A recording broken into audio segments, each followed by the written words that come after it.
I should let you know that you are being recorded right now. And also that if you lose your internet connection, you should just use the same link used to log in right now. So if you need any help or have any questions, you can use the chat box on the right-hand side. You can just click on my name or Rebecca's name. She's my colleague at Wings, and we'll help you sign in again or answer any questions you may have.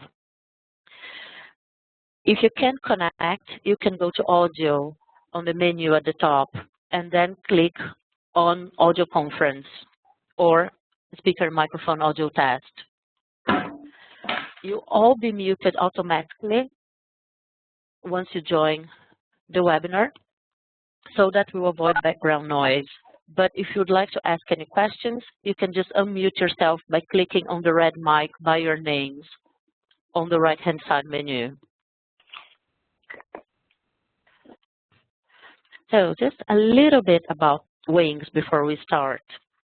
We are a membership organization representing over 140 membership associations and support organizations in more than 50 countries around the world in every region.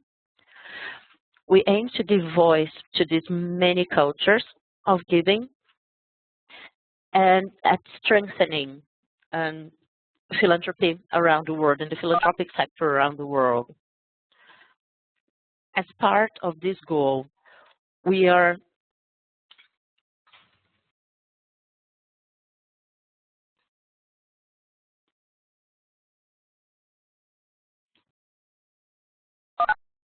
oh, I'm sorry, I lost audio for a few seconds.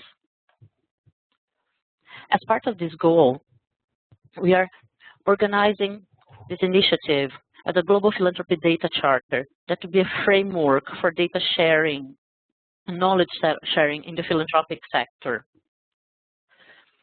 For this meeting today, we'll be going over the charter itself, just a few points about it and the main topics on it.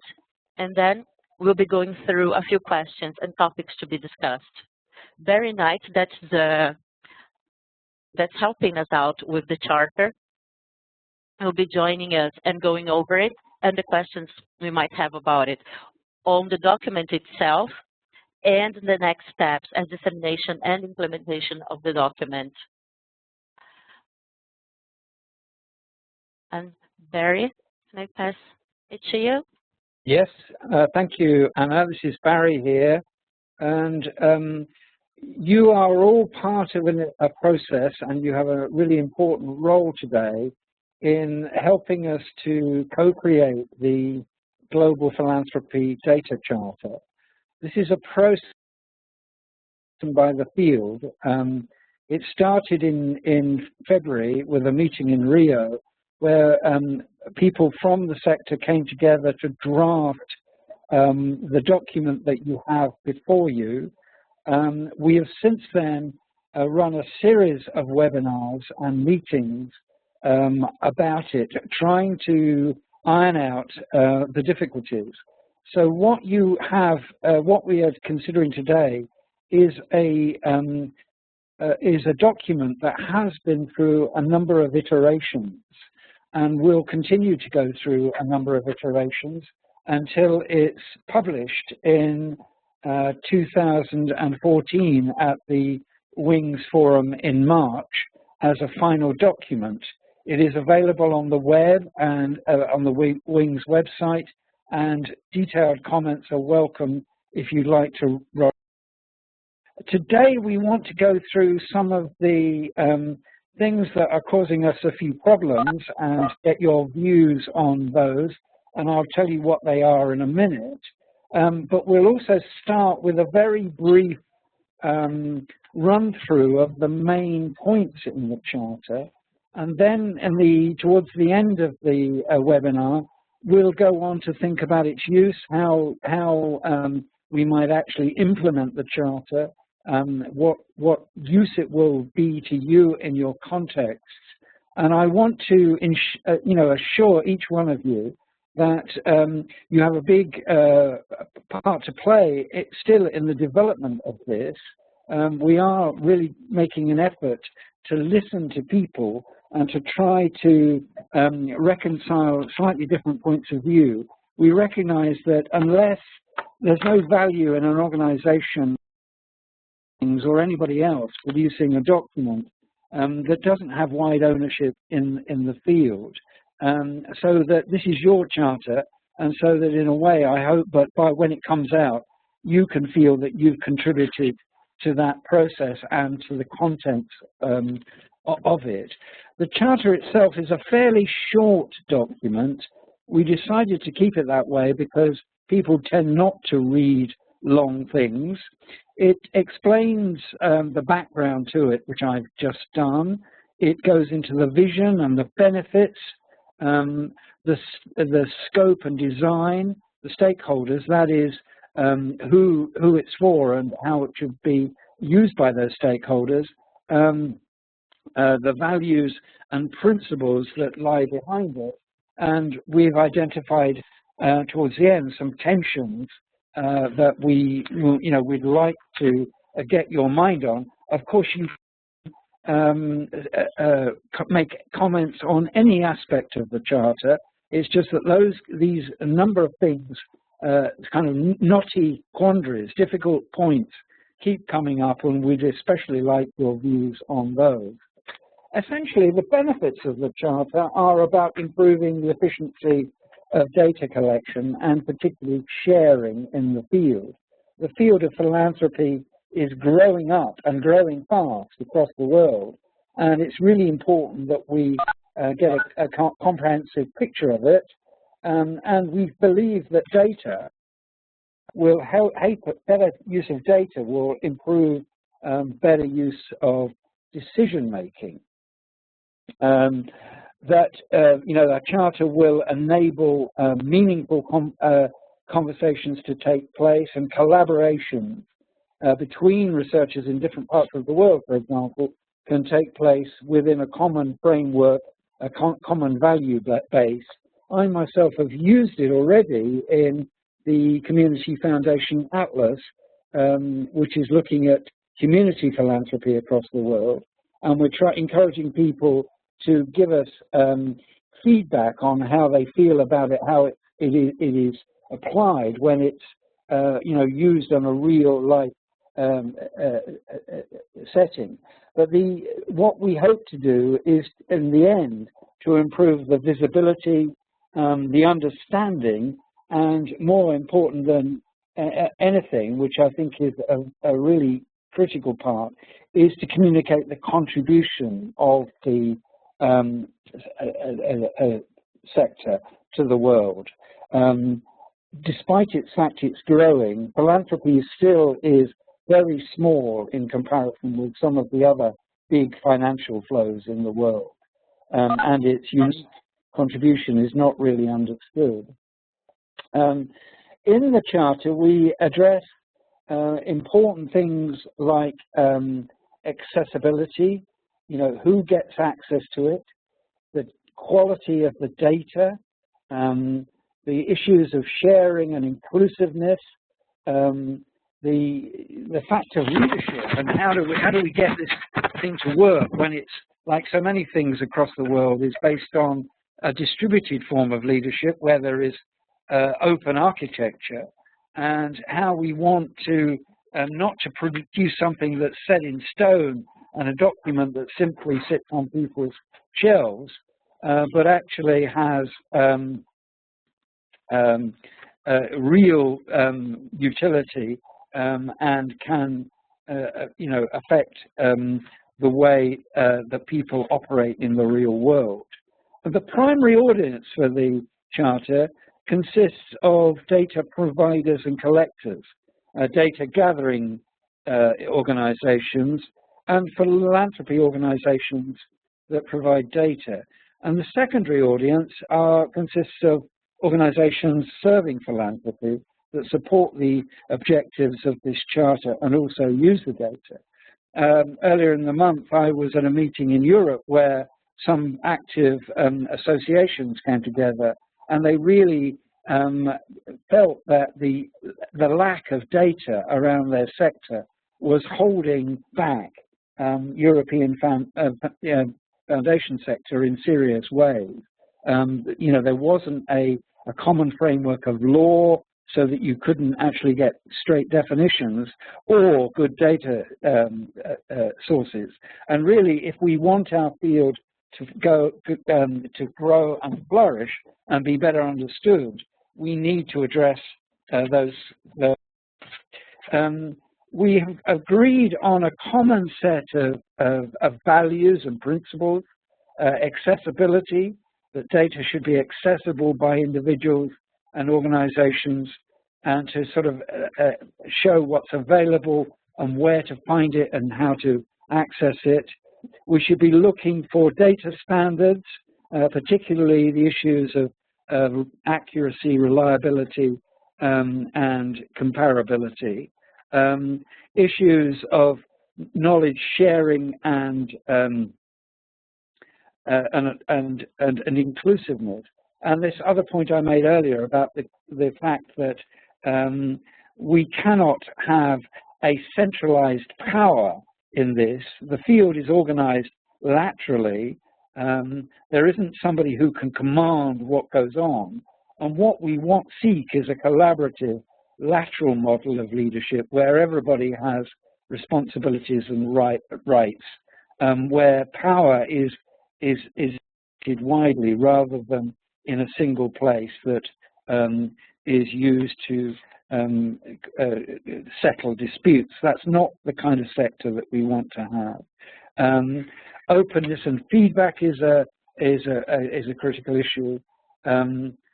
Ownership, privacy, and use. These are issues that we've really wrestled with a bit, and we need to do some more work on, and would like to do that today, as are some of the open and public privacy issues, some of the difficulties of standardization against the uniqueness of the sector in particular settings. We need to kind of think about that. And what we've decided so far is that we need to take a reasonable middle course. Of course, context matters, but of course, we want to try to compare things as far as we can. So how do we hold those kinds of things in the balance? And I think a really kind of critical point is that we should not in this allow the perfect to be the enemy of the good. We want a good enough charter, things that people can actually use and we can improve on over the years, rather than looking for a perfect piece of legislation that will last forever. That's not where we are. We're trying to improve practice through collaborative relationships and producing values and principles that enable that. We identified 4 of the field. How can we build the capacity through things like training and research skills? How can we engage and advocate the value of importance of data? We need to recognize the importance of investment, that data costs money, it can't be collected, cleaned or stored or analyzed for free. But above all, we need a long-term commitment to building a knowledge base about data collection. And what I hope is that in 10 years' time, people that are having these kinds of conversations can be talking about a different world in which data is, in free flow and well understood, and we have much more greater understanding of our world through it. So I'll stop there, and I'd like, if anybody's got any general comments, perhaps we can take those, or if not, we'll move straight to the particular points that we'd like to discuss with you, things that are actually that we'd like some advice around. Again, if you'd like to make any comments, just unmute yourselves, clicking on the red mic by your names.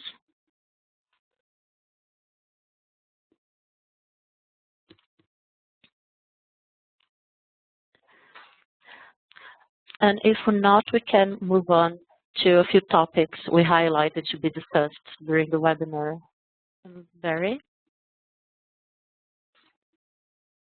I mean, they are the things that we've highlighted. I'll just say what they are, and then we'll go through them. The first is privacy. The second, privacy is things like confidentiality and security of data. The second is access and sharing. How should we define the terms of access? The third is the issue around standardization and context. And fourth is a kind of catch-all things that why do we want to collect data together? So the first question I'll throw open discussion. What kind of guidelines do we need on privacy, confidentiality, and security? Does anybody have some thoughts on that? It'd be great if you could think about how we safeguard people's privacy and yet use their information in a way that is accessible.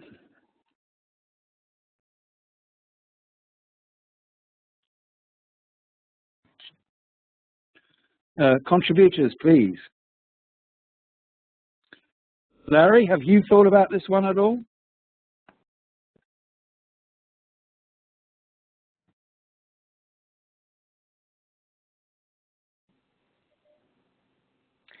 Hi, this is Kristen Dobson from the International Human Rights Funders Group, and I thought I could throw in a few things that we've been grappling with. So we have been working with the Foundation Center on a partnership to map the extent of funding for human rights work globally. And one of the challenges that we've come up against is this issue around balancing transparency and ensuring the safety of grantees. And so this goes kind of into the privacy realm, and how we've dealt with it is we've asked funders when they submit their data if there is a particular grantee that they're concerned that information about that grantee might compromise their security. They've said that they've just named the grantee as anonymous and provided us with the country in which the grantee is based and general information about the grant. Perhaps that it's in support of human rights or in support of LGBT rights and nothing else. So that's one way that we've kind of addressed that challenge related to security of grantees specifically. That's very helpful, Kristen. And with, I guess, with human rights issues, they can be particularly sensitive in certain kind of places. That's a very interesting model. Does anyone else have any thoughts to follow Kristen's lead there?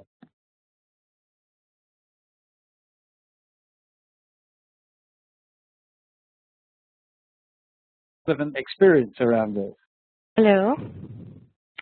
Hello. This is Haneen Khatib from Arab Foundation Forum. Hello, Haneen. Hi.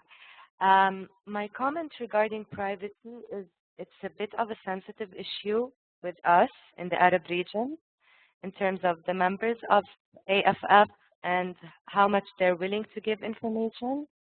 And we sometimes don't want to cross the line of how much information we're asking about, especially if it's financial data.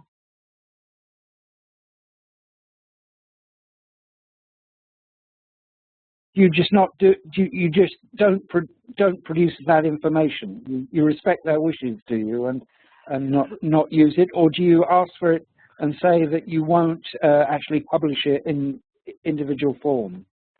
We actually ask for it, but we do not get the response we are aiming for, as we actually aspire towards transparency and knowledge sharing. But at the same time, some organizations want to keep the financial data private, especially financial data. And one of the new members whom is joining AFF asked us to sign a non-disclosure agreement on sharing their financial report. This is an example. Haneen, this is Anna from Wings. Do you think it would be helpful? Oh, hi, sorry. Yeah. Do you think it would be helpful to tell this kind of members that information would only be published in aggregate, for instance, and not individual information? Well, we've done this before, but still we are receiving the same amount of information sharing. And I'm saying this is just related to financial data and not to other information regarding programs or regarding achievements or collaborations. It's just regarding financial information. I don't know if it's related to our region and the sensitivity of the region and the country and politics, but this is what we've been facing.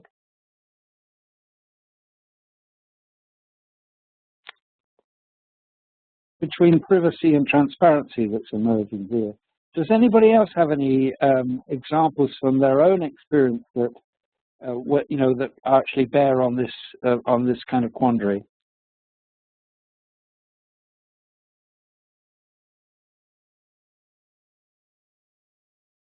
There's something from Alberto who's just written in. Hi there. I would like to comment through the chat because there's a lot of noise around here. From the Fundación Avina and the Latin America Donor Index, we've come across the same challenges described by Christian. We think that one right approach to the donor is to be able to establish how much of the information he or she provides will be displayed.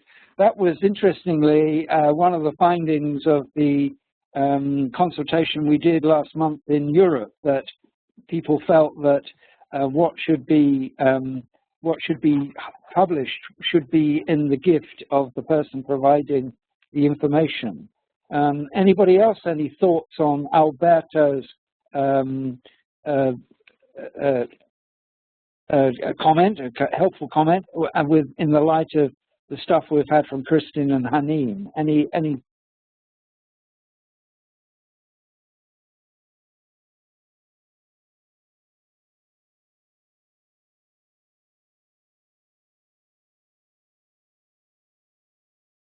Anybody want to speak on this? Christine, do you want to come back? Sure. One other thing I wanted to add is what I spoke about before were funder concerns with sharing information about their grantees, but we actually also have had a few foundations that were hesitant about sharing information about themselves and their grant making. And we've found that our network is global, but about 75% of our members are based in the United States. And we found that it was actually more common for funders based outside of the United States to have concerns about sharing information about their funding, which could be related to the fact that US-based foundations already have to report publicly through the 990 system. But the cases in which the funders were hesitant about sharing information about their own grant making, what we did is we did offer the option to be listed as anonymous, in addition to the way we offered anonymous for grantees. And also, Anna, what you mentioned around information being available in the aggregate. So for those few funders, we said we'll list you as anonymous and we'll only make your information available in the aggregate. And with those two conditions, they were willing to submit their information. So that's another way that we've kind of gone about that challenge. We thought about this and acted on it in some interesting ways. Anybody else got any thoughts on this before I perhaps move on to the next topic? Hi there, anybody else with any experience? Kyle from TechSoup, would you like to make a comment? Oh, yeah. Hi. Can you hear me? Yeah. Hello, Kyle. Hi, Barry. Yeah, I just wanted to alert you, and you may know this already, that the Berkman Center at Harvard is embarking on a project around data and data privacy and coming up with some guidelines on that. So it may be worthwhile checking. They actually have a site, I think, along that. And I know it's been more in the U.S. focus, but it may be worth reaching out to them. We'll check that out and see whether we should be talking to them, because if the more experience we can get, the more we kind of likely to come up with some useful guidelines. But I think we've had some really helpful ones on this call today, which is great. Anybody else like to contribute? Don't be shy. Nobody can see you. We just want to hear your voices.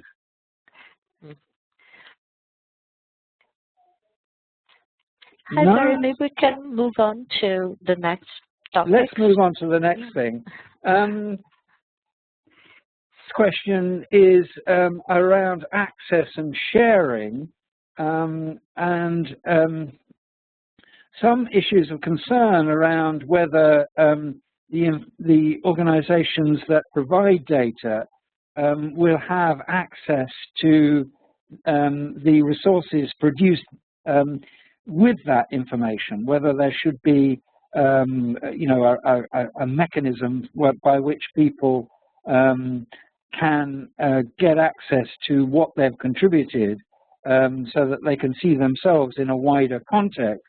And also, you know, the issue that has come up here and there around some organizations charge for their data. And I wondered whether people had views on that. This was certainly something that came up and promoted a vigorous debate in the European meeting that I facilitated a couple of weeks ago. So would anybody...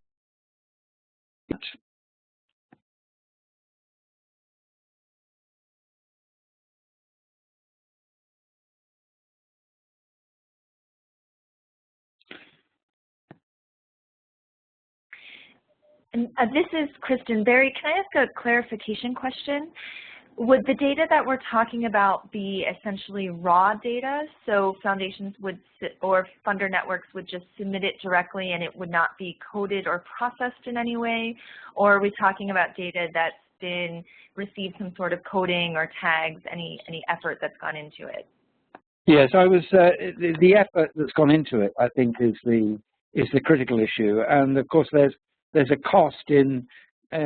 Anybody who's done any research will know that one of the biggest problems is actually cleaning up data so it can actually be used. I was meaning that sense rather than, you know, the access to the raw data. Great, thank you. Thoughts on this?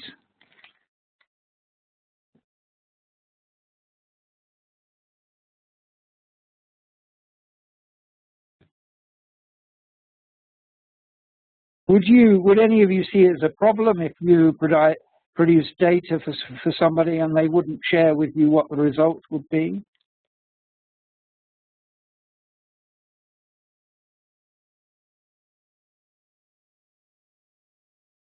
It's clearly not something that excites people here.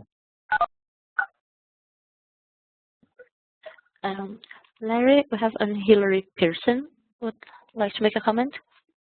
Sure. Yeah, I wasn't sure whether I was being unmuted or muted here. Can you hear me now? Yeah. Yeah. Yes. Hillary, go. Yeah. No, I'm calling from Canada, and we have. I represent Grant Maker Association here in Canada for private and public foundations both. We have conducted a number of surveys ourselves of our members and of others beyond our membership. To answer the specific question, we always promise to our members or any participant that contributes data to our surveys that we will make it available to them, perhaps publicly, but we will make it available to them. We always try to support, and rarely we get requests for the raw data. Very rarely. Most people are not interested in the raw data. They're more interested in the aggregate, in the summaries. We do always, in relation to the previous question, we always assure our members and others that we will not provide identifying information, so that most of the data that's out there is not going to be attributable to any particular member. There are some issues in Canada because we have quite a great disparity between very large foundations and very small ones. Not very many very large foundations. And when you include their data, it's not that difficult, even if their name is not there or any other identifying information. It's not that difficult to figure out who they are, which does raise sometimes some concerns. Sometimes we think about eliminating or taking their data out just because A, it distorts the results, and B, it's easily identifiable. But other than that, we always make reports available, and I think that's really the point of collecting data. It's to share it, so it wouldn't make sense not to, and even to share it in raw form. Thank you, and thank you for those kind of nuanced thoughts. I mean, that's you know, there's some really interesting distinctions there, and the you know, the problem of even though you don't identify somebody, you know, any smart person can kind of figure out who they are if they really want to. That's something of a dilemma too, isn't it? Anybody? Thanks, Hilary. Sure. Any thoughts or reactions to that?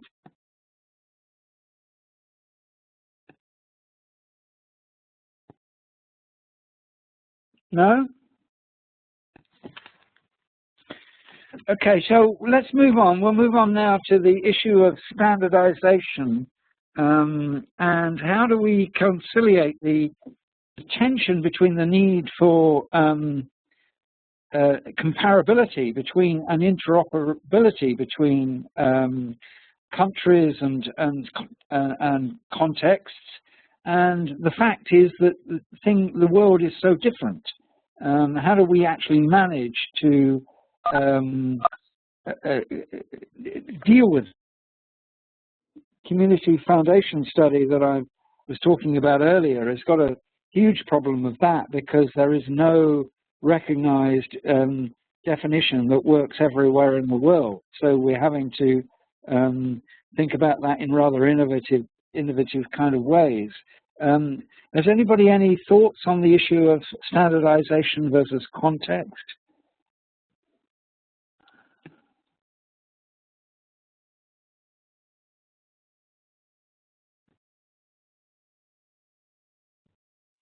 Is this an issue that bothers you? I mean, is this something that anybody's got any experience of? Any research projects that you've come across or been involved with that we should really learn from here, from you? Barry, I have a comment on that too. It's Hilary. Can you hear me? Yes, Hilary, we can hear you. Okay. Just, the muting, unmuting is a little confusing. A couple of quick things on that. We've been conducting some research in Canada on granting interests of our members. We're doing this in conjunction with Imagine Canada, which is the national or peak body for the nonprofit sector in Canada, which also maintains the directory of information to foundations and funders for grant seekers. So the directory is something that, as you know, in possibly in other countries, you know, a directory to foundations is very helpful. The point here is in the research we're doing, which is research on the granting patterns of the top 150 grant-making foundations in our country, we realize that even within our own country, we have difficulty comparing terms. Imagine Canada has been collecting data differently in terms of granting interest in the way we have been collecting data. We've been around for 12 years. They've been around for longer. We've never come together to agree on what those granting interests and categories of granting interests would be. We have now done that, and I think that that's something that I would hope going forward we could see as a standard set of granting interest classifications for Canada. The question then becomes kind of how do you make that comparable to what's happening in the rest of the world and how people are collecting it in the rest of the world. We've been looking at the International Classification of Nonprofit Organizations, which is, I guess, out of Johns Hopkins. Lester Salomon's been part of that effort to classify nonprofit organizations. That's actually, there are some useful, I feel, standardized sort of statements around the types of nonprofit organizations out there, what they do, sort of what sectors they can be classified in. And that might be something that we could, because it's already international, it's already aimed at a global set of comparisons, that it could be useful for us in philanthropy as well.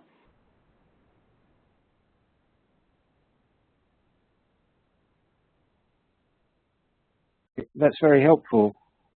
Anyone else with any thoughts? Anybody with any experience of using the Johns Hopkins classification and finding it useful or not? Anybody got any comments on that?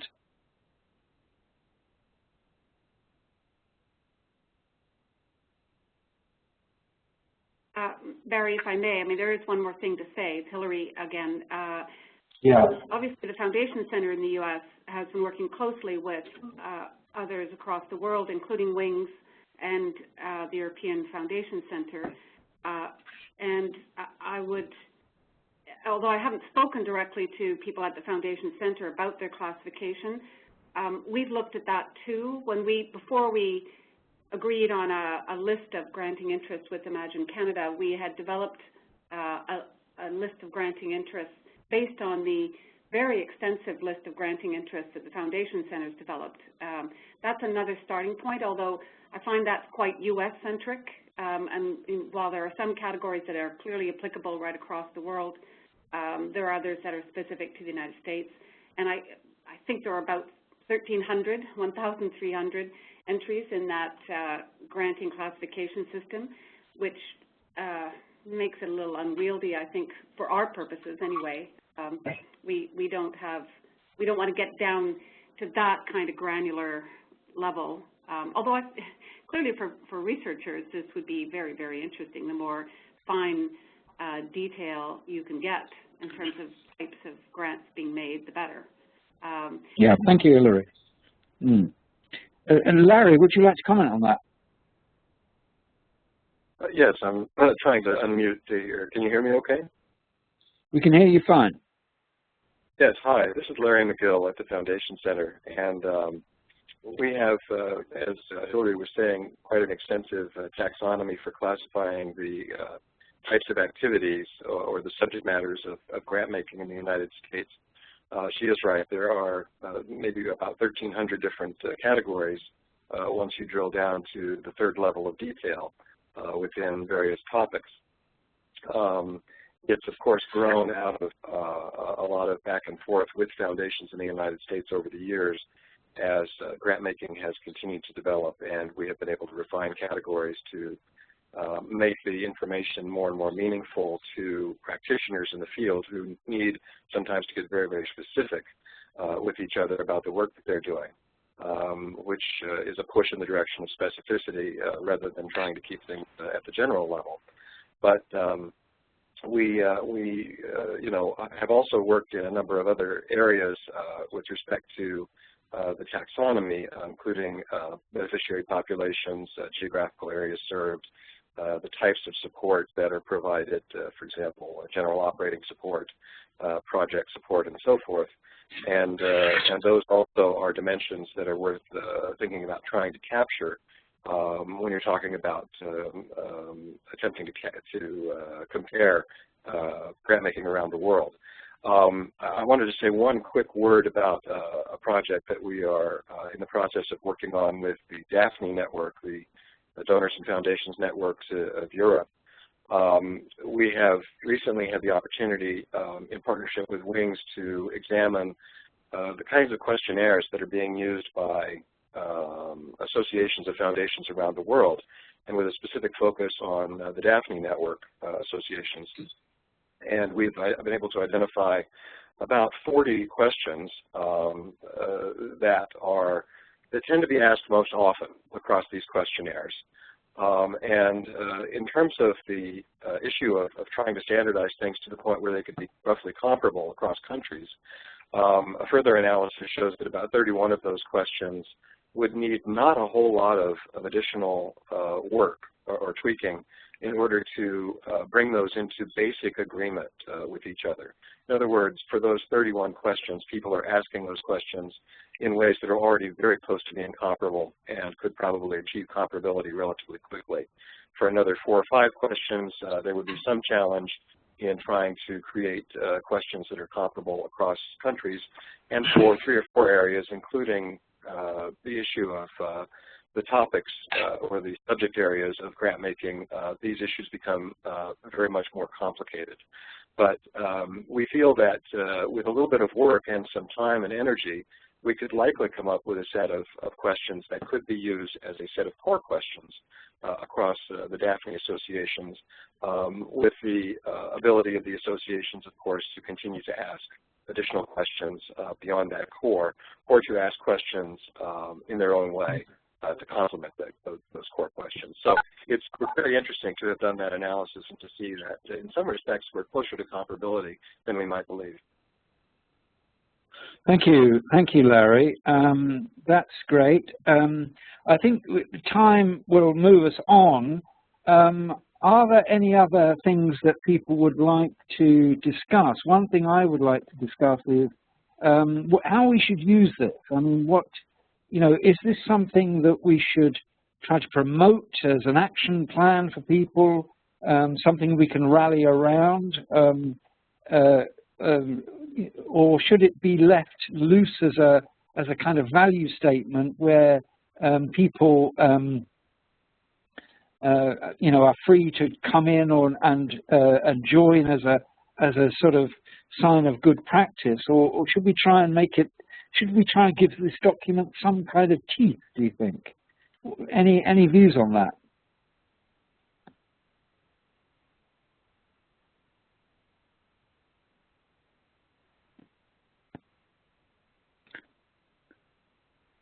Anybody, any thoughts? Anybody who's not, all you need to do is just to hit the little red button on the top right hand of your screen, and you've got an audience of about 20 people who are just really keen to hear what you've got to say.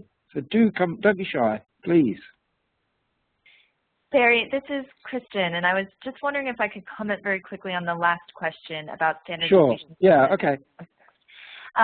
So, as I mentioned, with our research on global human rights funding, we partnered with the Foundation Center, and we worked from their taxonomy or grant classification system. And we actually added a number of codes to that system to represent the fact that the full reality of human rights funding wasn't fully captured. So just to mention that was a kind of a flexible system to work with, that we were able to add new codes to because of our particular context. Oh, that's good. Yeah, and we ended up adding 6 new codes. And so also the International Aid Transparency Initiative may also be another initiative just to look to, that's also doing similar work around data standardization, mostly with bilateral, multilateral funders, but also asking some private foundations to submit. And then the last point is that for us, we face more challenge around capacity and size of the foundation than different geographical contexts. And we found that very small foundations, women's funds is one example, where there's only 1 to 2 staff. It was much more challenging for them to submit data in the level of detail that we needed to standardize with the broader scope of data. So that's something that we worked very closely one-on-one with those foundations to try to support them in submitting the detailed information we were looking for. Thank you. That's very helpful indeed. And that's another kind of agency that we ought to be in touch with, along with the one that was mentioned earlier by Kyle. So thank you for that. Other thoughts about using this and developing it, places where we could disseminate it, conferences and events where we can publicize it, newsletters, websites, and how can we get it out there and kind of raise the profile of this? Thoughts, please.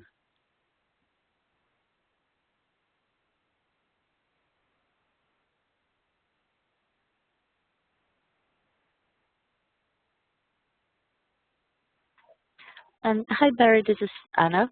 So I just would let everyone know that we'll have a session about the data charter at the WINGS Forum. That's March next year in Turkey, in Istanbul.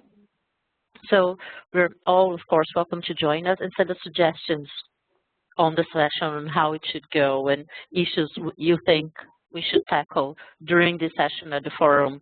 And of course, if you have suggestions of other conferences and forums that we should present the charter at, please do let us know. And if you have reflections on this call, we'd really like to hear from you too, because we've got some really good stuff from you here, and the result of this clearer on some of the quandaries that we face. And it's really good to get examples where people have faced these things and have found ways to get through it, and that actually make sense, that don't actually deny that there's a problem, but actually work around that problem so that we can get better results than otherwise.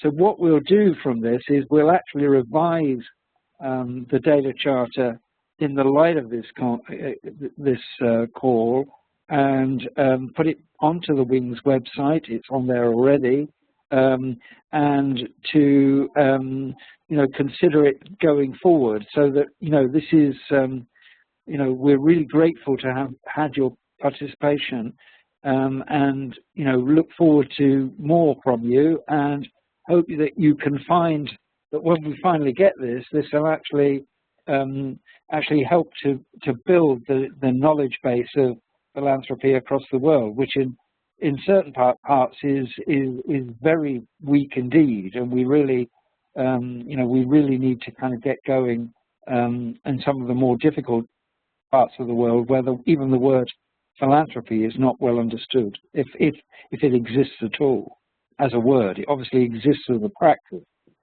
Any final thoughts? Yeah. Sorry, and Alberto has wrote here a note. He has kind of question that we could wrap up with, actually, on specific challenges in regions. This one's about Latin America.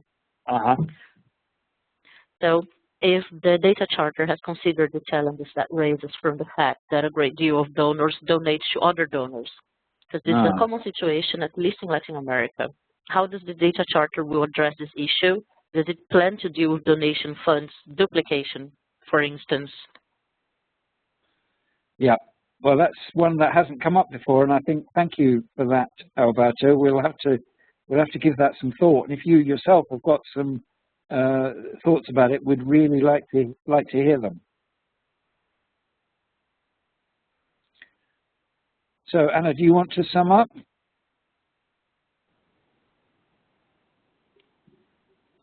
This is Kristen. I'm sorry, Anna. I was just going to comment on Alberto's comments, which is this is something that we faced in our research as a big challenge, because in the human rights field, it's very common for funders to donate to other funders. So how we handled it is that when we calculated the aggregate statistics, we did not include grants from those private funders to public foundations. When we painted a picture of the entire landscape, we included everyone's grant making to show really the diversity and activity within the landscape, but at the aggregate, we took out that information. Right. Wow, that's cool. Thank you. So I think we've more or less got what we need. Thank you so much, everyone. Anna, do you want to say a final word? Yes, firstly, thank you everyone for joining us here, because the data charter should be a process, an inclusive process, because we do want it to be a document that people will use when sharing information, because we do understand that several of you are already on partnerships and data collection partnerships. So we hope that the charter can provide you with a framework to help dealing with these issues that we can see that all of you are grappling with, and all of us are doing it. Because on WINGS work, we're all dealing with these standardization issues, for instance, or privacy issues, or organizations that wouldn't like to disclosure their finances, for instance. So this is very helpful for all of us, and hopefully for the field in general. And again, as Barry mentioned, the charter will be on our website, and any comments you have on it, on the document itself, if after this call you think of any other questions or any other issues that you'd like to see there, as something that you're dealing with in your own research that wasn't covered in the charter, please do let us know. You all have my email address, so you can write directly to me or leave a message on WING's website. And also, if you have ideas for the dissemination of the charter, if you think that there's a conference or if you're organizing a conference or a webinar and you think that it would be an interesting place for the charter to be presented, do let us know also. Because we do want to, for 2014, to be a year of implementation for the charter, linked to current initiatives, and see how people could actually use it in practice. So if you have any ideas or any comments, just please do let us know. And again, thank you very much for joining us here. I'll send you all the notes for the webinar and also a recording, if you'd like to, will be available on an area of our website. Thank you, everyone. Have a good day. Thank you. Thank you.